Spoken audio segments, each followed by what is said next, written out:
Hello ladies and gentlemen, welcome back to the review show with Orion. I'm your host Orion, and today we're going to be reviewing No Way Home.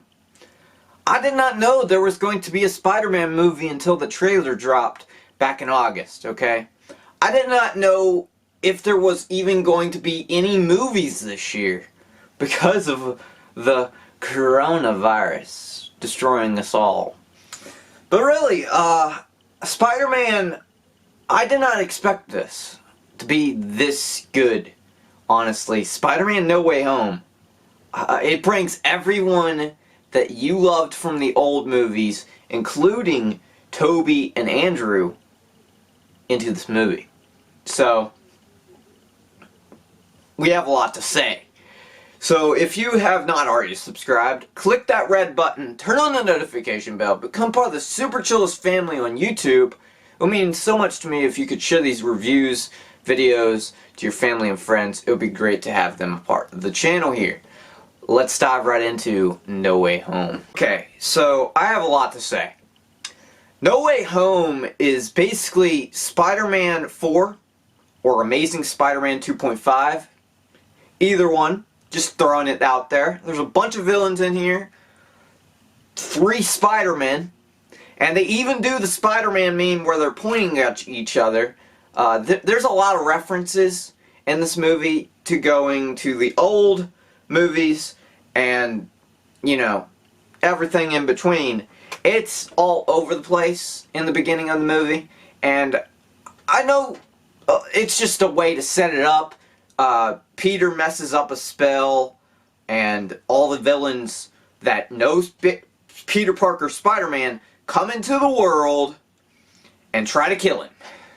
That's the way it is. And that's what they set up. And the thing is, I used to watch Spider-Man 1 and 2 and 3 on repeat until the CD broke, the compact disc. I am a huge Spider-Man fan, and that this is happening in my lifetime, where we get to see all the villains again, and Tobey again, on the screen, means something to me. The nostalgia is real, but they do not, they make them like they were. They don't cash in on nostalgia, you know? Like most of Disney's products with, you know, Star Wars and stuff like that. It's not like that at all. They bring in the nostalgia, especially with if you feel nostalgic to Andrew Garfield's Spider-Man, which in my opinion, I think they treated him really bad in those movies because I can't watch those movies. They're not that good.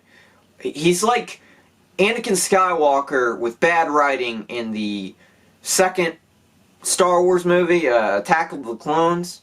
That's my opinion of Andrew Garfield. He's a great actor in really bad movies. Really, really bad movies. In my opinion, of course. You can just say your opinion in the comments down below. But really, that's what it feels like. Amazing Spider-Man 2.5 or Spider-Man 4, whatever you want to call it. I think this is like the 8th Spider-Man movie that's been on the screen, except, you know, the MCU, they just throw them out there. Get out there, Tom Holland. Make us money. And that's what it felt like in Homecoming and Infinity War and all that stuff. It's great to see Spider-Man on the screen. Don't get me wrong. But he didn't really feel like Spider-Man until this movie. And Tom Holland is a great Spider-Man. Don't get me wrong. I'm growing to him because of this movie. And their chemistry with Tobey Maguire, Andrew Garfield, the way they do this movie with their chemistry is just incredible and remarkable. You're going to remember this until the next Spider-Man movie comes out. If they're in it. I don't think they will, but if they are, I want to see Tobey and Andrew again on the screen like these characters in this movie, because they're not just there for nostalgia. they are there to be characters for this movie. They are feeling real. All of the characters that came from those movies are real in this movie. They're not just there for cameos, except for Charlie Cox. He's just there for a brief cameo.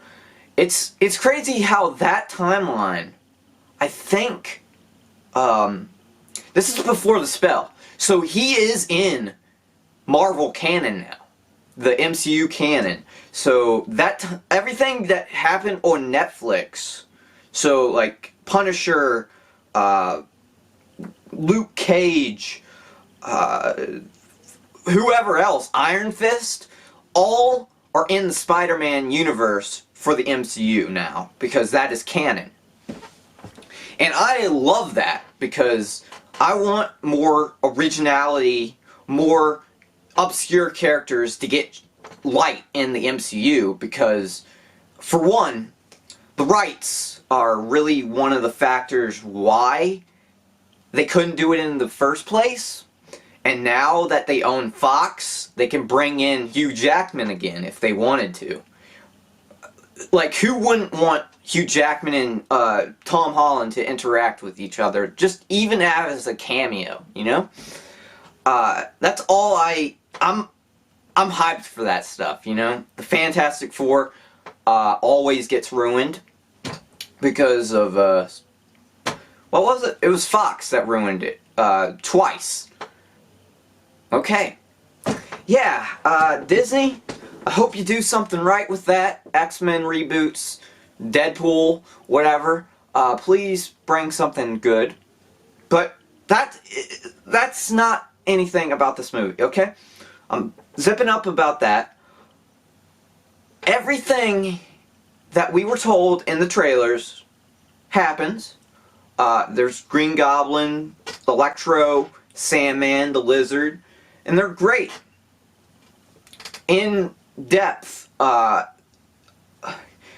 Goblin is the most, the villain that shines the most in this movie. The Goblin and Doc Ock. I love their dynamic, and Tom Holland's dynamic with all of them.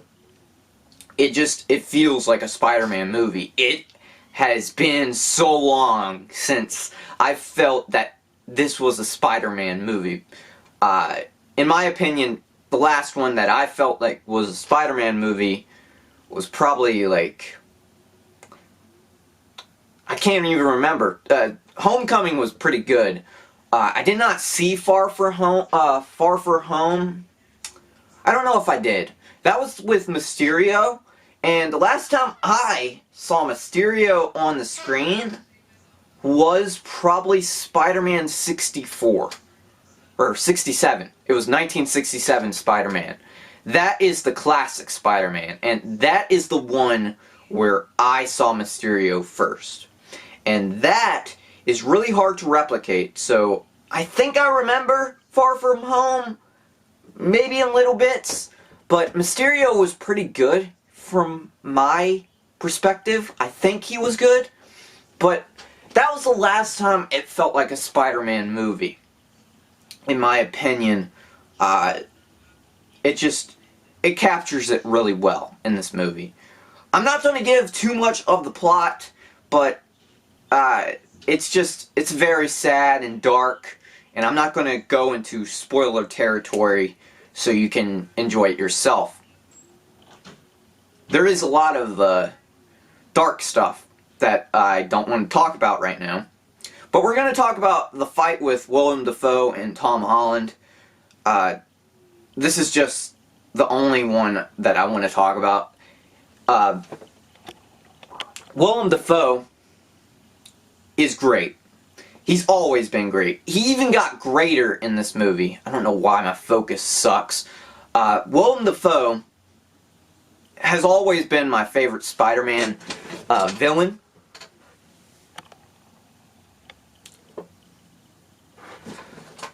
Willem Dafoe is a great Spider-Man villain. Especially, he is the Goblin. You know that feeling where you can't see anyone else playing the role? That is what I feel with Doc Ock and Green Goblin. in the Spider-Man trilogy. It just feels like no one else can play the role as great as them, you know? I know Alfred Molina is gonna, you know, he's getting old. He can't play the role too much anymore, but Alfred Molina and, Willem Dafoe, he's still got it, and he's 66 years old. He is freaking menacing. He is perfect for a Green Goblin. No one else can play the role.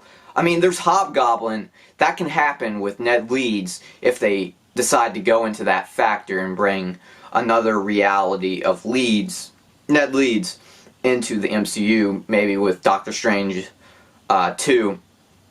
I would love to see that. That is what I'm talking about. Willem Dafoe is just great.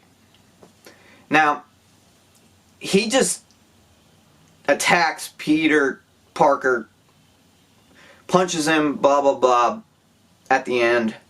And then this scared me, this scene in particular, where he was about to kill the Green Goblin, and then Toby comes out of nowhere to stops him, and then gets stabbed. And then he cures the Green Goblin. Don't worry, Toby's not dead. You would have thought they would bring back the original Spider-Man just to get killed. Would you? No. They don't kill him. They don't kill him off. Thank you. Thank goodness, Disney. Why would you do that? Toby is still kicking it.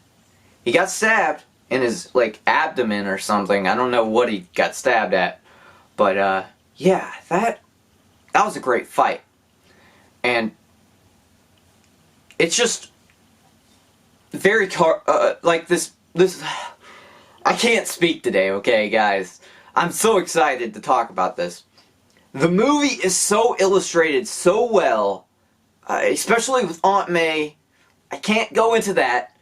I just don't want to spoil it for you guys. But it's really so sad. That scene in particular, we're not going to talk about it here on the review. Because I don't want to go into spoilers. Aunt May, Happy, everybody forgetting Spider-Man existing. The movie is just so sad at the end. It's the perfect Spider-Man movie that I needed in this time of, coronavirus, because we need a good movie, and a lot of this stuff is inspirational to me for my future, short films, like The Fastest Man Ever. I might use, some multiverse kind of concepts in that movie. Not really, it's going to be, time travel and stuff, too. I'm very inspired by all these movies, Back to the Future and, sci-fi and Marvel Comics and DC Comics. They've always been one of my inspirations to put on the screen for any of my movies that I come up with. But really, this movie's dark, and I loved it. I want to say one thing before I end this video and give it a rating. Disney, for one thing or three things actually, we need Spider-Woman, Miles Morales, and Nicolas Cage as Spider-Man Noir. I don't care if it's animated. If Nicolas Cage plays Spider-Man, I would lose my mind again. And this is, I don't care about, I'm not meaning Into the Spider-Verse. I mean full-on Spider-Man Noir solo standalone story for Disney Plus or, theaters. I don't care. Just put Nicolas Cage on screen as Spider-Man and I'll be happy. But anyway, rambling on. These are my thoughts of Spider-Man No Way Home. Amazing. Energetic.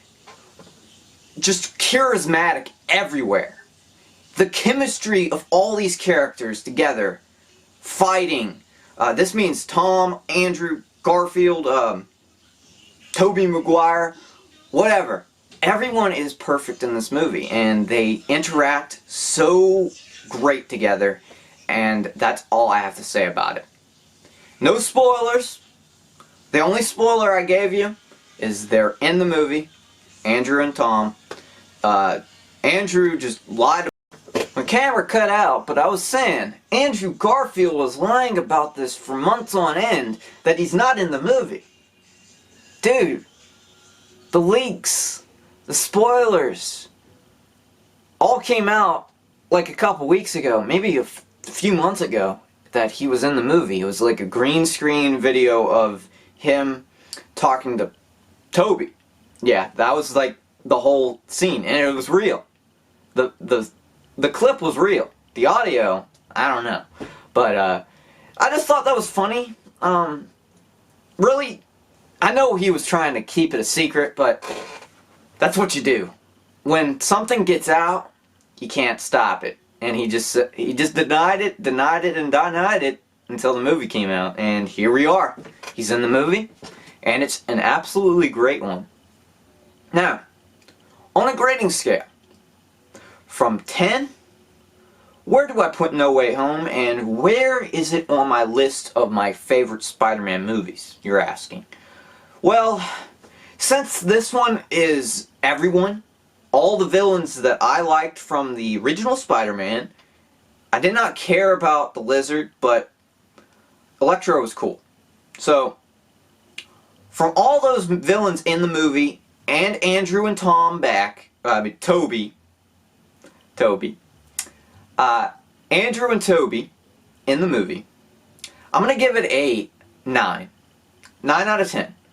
It's great, and where this movie falls under in my list of Spider-Man movies, I can't even tell you.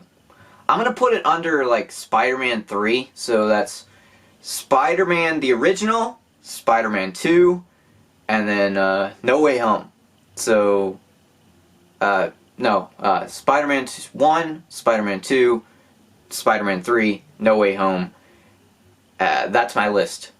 And then the Amazing Spider-Man and the Venom movies under that. So, yeah, that's my list of where it lands on my rating scale of Spider-Man movies. I liked Into the Spider-Verse, so I will put that like under No Way Home. So, probably like number 5 for Into the Spider-Verse. But yeah, Spider-Man is a great superhero. My favorite superhero in general, honestly. I know more about Spider-Man than any other superhero because that's childhood. I watched the cartoon, all the cartoons, actually. I watched Spider-Man 67, Spider-Man 90s cartoon. I watched a little bit of Spider-Man and his friends, Amazing Friends. I did not watch a little bit of the 70s cartoon. I don't remember anything from those. The early 2000s had a lot of the Spider-Man shows that I don't remember except Spectacular Spider-Man. And then the Ultimate one was kind of terrible because, hey, Drake Bell's in it, and I can't trust Jake Bell anymore. You know, you can't trust Jake Bell anymore, and it kind of hurts me because he was on one of the best shows ever, Drake and Josh, and yeah, I can't watch that Spider-Man cartoon anymore. It's bad. It's not good. But yeah, the Marvel's video games too were one of my childhood, Friend or Foe, and then I got into the PS4 video games. Great stuff. Spider-Man, gotta go check it out. You gotta watch this Spider-Man movie eventually when it comes out, and it's great. Thanks for watching once again this rambling on review of No Way Home. Go check it out, and I hope you enjoyed this review, and I'll see you next time. Everything is down in the description, my Discord, everything else. And I'll see you guys next time on the next episode of the Review Show with Orion. Stay super chill, and I'll see you later.